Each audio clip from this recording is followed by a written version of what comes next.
napenda sana kuwakaribisha katika wilaya yetu na mkoa wetu wale wote ambao umetoka nje ya wilaya na mkoa huu kuja katika maadhimisho haya. Tunawakaribisha sana sana na tunajivunia kuwa wenyeji wa tukio hili muhimu linalokuza uzalendo, nidhamu, uongozi na kujitolea kwa vijana wetu.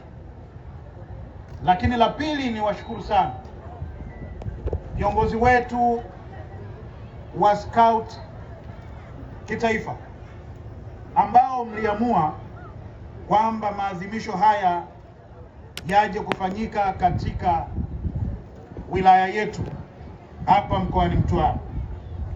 Niwapongeze kwa kazi kubwa ambayo mnaendelea kuifanya ya kulea vijana wetu katika misingi ya maadili mema na uzalendo kwa taifa letu.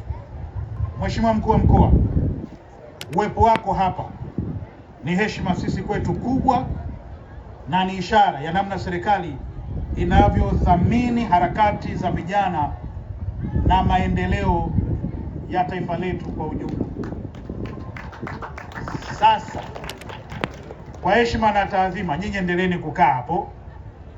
Kwa heshima na taadhima, naomba sote tusimame, sote kwa pamoja tusimame, na DJ naomba utafutie wimbo mzuri wa kumkaribisha Mheshimiwa Mkuu wa Mkoa ili aweze kuzungumza nasi. Mheshimiwa Mkuu wa Mkoa, karibu sana.